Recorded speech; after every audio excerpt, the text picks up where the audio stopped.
अनुश्री, जैसे अभी आपने बताया अनाहत हृदय केंद्र के ऊपर विशुद्धि चक्र है, क्या साधक कहें या जो भी कहें, सीकर कहें, उसकी आवाज़ में कोई बदलाव आता है क्या वक्त के साथ? बिल्कुल आता है, क्यों नहीं आता है। देखिए, आवाज़, मेरा एक अनुभव ऐसा रहा है, आवाज़ एक इतनी रहस्यमय चीज़ है।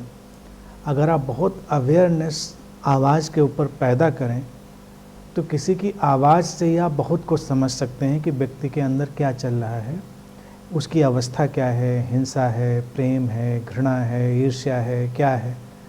जो लोग बहुत सहज होते हैं, वो सहज बोध को यानी इंट्यूशन को महसूस करते हैं, वो बड़ी जल्दी आवाज़ को समझ लेते हैं। कई बार मुझे ऐसा लगता है, अगर महिलाएं अभी अपने नेचुरल उसमें हैं, जो कि आज के टाइम में वो भी सब कंटेमिनेट हो गया है।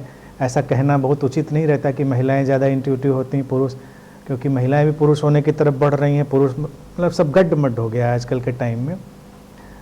तो लेकिन फिर भी नेचुरली दे आर गिफ्टेड, तो उनको आवाज़ बड़ी जल्दी समझ में आती है। जैसे कि किसी के बोलने के ढंग से समझा जा सकता है कि कितने लोग समझ लेते हैं, ये भी डाउटफुल है क्वेश्चन। एनीवे, लेकिन मेरा अपना अनुभव ये रहा है, आवाज़ बहुत महत्वपूर्ण है और आँखों से भी ज़्यादा। जैसे कि हमारे अंदर का व्यक्तित्व तो हमारी आँखों में आ जाता है, इसमें कोई दो राय नहीं। आँखें बोलने लगती हैं, घृणा, प्रेम, हिंसा। आँखों की खूबसूरती, आँखों के बड़े होने से कोई उसका रिश्ता नहीं। आँखें कैसी भी हों, आँखों में सब परिलक्षित होने लगता है। लेकिन मैंने देखा है कि आँखों से भी पहले आवाज़ में आता है। अगर आप रात भर बहुत दुख में रहिए तो सुबह आपकी आवाज़ बदल जाएगी। रात भर आप कुछ अध्ययन करिए, अच्छा चिंतन मनन करिए, इवन विचार करिए। मैं कह रहा हूँ विचार, किसी बात को समझने की कोशिश करिए, और अगर कोई बात आपको समझ में आई चिंतन मनन के माध्यम से भी, तो सुबह आपकी आवाज़ बदल जाएगी।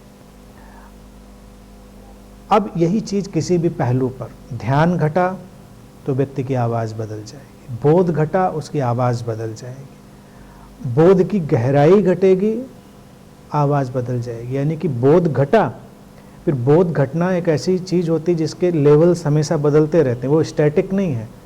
तो उसमें भी कभी कभी मास्टर्स को भी आप सुनेंगे, उनको 20 साल पहले सुनिए, फिर उनको आज सुनिए, तो आपको लगेगा कि आवाज़ में बदलाव है, क्योंकि वो उनके परसेप्शन, उनके रियलाइजेशन के जो डायमेंशन है, उनके बदलने के साथ उनकी आवाज़ भी बदल रही होगी। इवन मेरी आवाज़ आपको तो अवेलेबल ही है, और बहुत उसको आप माइन्यूटली 10 साल 15 साल पहले की आवाज़ आप मेरी सुनेंगे, मेरी आज की आवाज़ सुनेंगे, उसमें कुछ डिफरेंस आपको नज़र आएगा। लेकिन मेरी नहीं, किसी की भी आवाज़ है।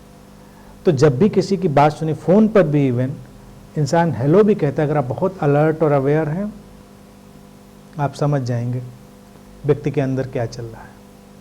तो आवाज़ बहुत महत्वपूर्ण है, बहुत ही इम्पॉर्टेंट है आवाज़ का बदलाव, कि ये नेचर ने इस ढंग से हमको डिज़ाइन किया है ना, कि वो अब एक्सप्रेशन में आएगी, और जब भी कोई चीज़ एक्सप्रेशन में आएगी तो उसके अंदर हमारा एसेंस शामिल होगा।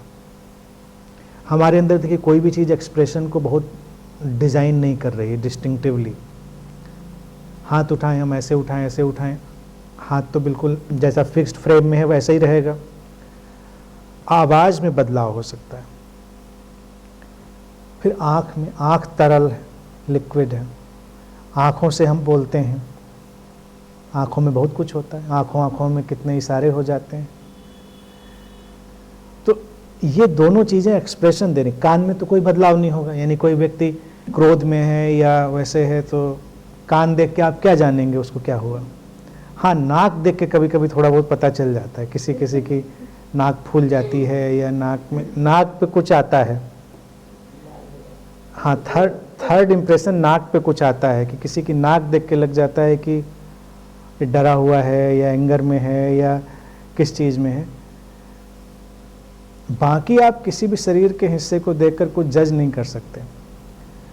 तो आवाज़ नंबर 1, नंबर 2 आइज, ये बहुत महत्वपूर्ण है।